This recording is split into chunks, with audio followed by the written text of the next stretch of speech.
The 2025 Goodyear Cotton Bowl will be played this Friday, January 10th, 2025 in AT&T Stadium in Arlington, Texas. A lot of people call it Jerry World because that's where the Dallas Cowboys play. You got the Texas Longhorns and the red-hot Ohio State Buckeyes. And here today, I'm going to break down both teams, their key to success, and who is going to win it ultimately. I'm a Texas fan, but I am not going to be biased at all. But enough said here, and on to the intro we go.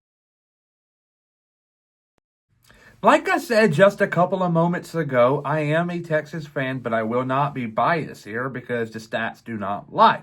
And for the stats, I'm talking about the last three games. Ohio State's last three games are Oregon, Tennessee, and Michigan. Texas, you have Arizona State, Clemson, and Georgia.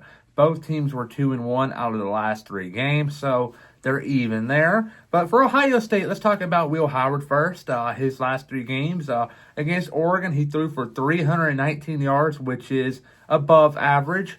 And he threw for 3 touchdowns and 0 interceptions. A great performance there with no interceptions. Tennessee, 311 yards, 2 touchdowns, and 1 interception. That interception, though, it wasn't really a bad throw. It was just a tip ball where his guy should have caught it. And you really can't blame Howard there, but he did turn the ball over there and gave Tennessee life. And for Michigan, 175, 1 touchdown, and 2 interceptions. A rivalry game. I'll let that slide. But his average overall, 268, 2 touchdowns, and 1 interception per game. So we'll see how things go there. Can Texas force him to turn the ball over? That's going to be one key to success.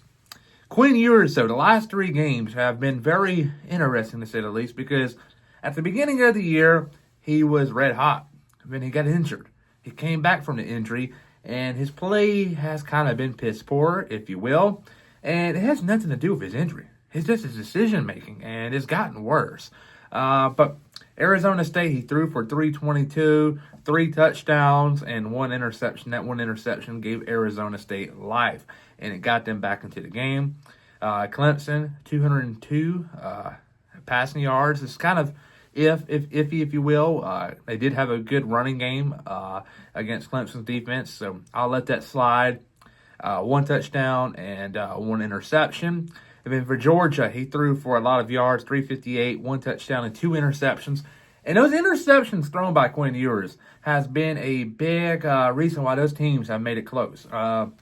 So that's going to be an issue for him in Texas. If Texas is going to want to win this ball game, they got to limit the turnovers, and they got to force turnovers from Ohio State.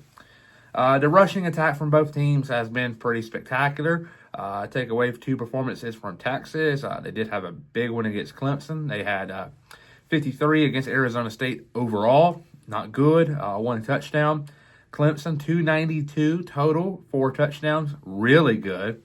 And Georgia, 31 yards, 0 touchdowns. And the average there was 125.33 and 1.6 touchdowns per game.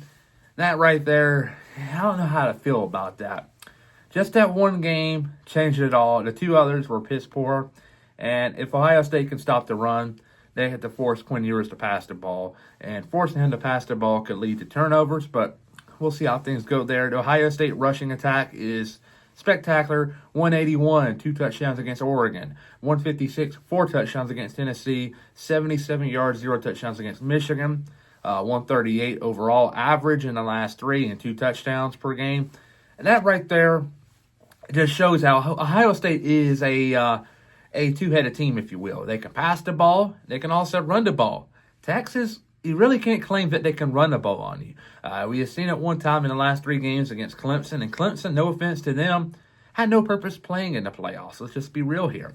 And Texas did expose them. And so I'm really not buying into that game too much because Ewers did throw a lot of picks. And Clemson still managed to lose by a fair amount. So I don't think Clemson should have been in it, and I wouldn't buy too much into the stats they had against Clemson.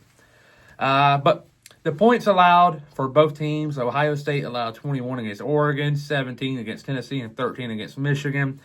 And you do all the math, that's 13 points that was put on them average in the last 3 games. That right there, or 17, is pretty spectacular. For Texas, you got Arizona State scored 31 points in the double overtime. Clemson 24 and Georgia 22, 25.6. That right there is very questionable. And it leads me to the point where people may think that this game could be lopsided. But I believe, though, the points force is what's going to make it even. I believe Ohio State, their average right now is 31 in the last 3 games. I believe that right there is going to be some fairly easy things to do on this Texas defense, who has been struggling. And then Texas's last 3 games has scored 32 as an average. And just doing the math and looking at common opponents, they both played Michigan. Ohio State played them late. Texas played them early on. Granted, if Texas played them now, it would be much closer than 31-12. Ohio State lost 13-10. But my final score, looking at the points force and the points put on them, I like Ohio State winning this ball game 44-41. A 3-point victory, and Will Howard will go play in the national championship game. Ohio State is a 2-headed monster, while Texas is 1 1/4 of a monster. They can run the ball somewhat, but not all the time. But they can only pass the ball. But if they shut both of them down, this game right here could very well get ugly. I think Steve Sarkisian and his offensive staff had their work cut out for them, and they have to put points on the board. That defense has struggled a lot lately. And if they're going to want to win this game, they're going to have to win it by a shootout. They're not going to blow Ohio State out. Let's just be real here.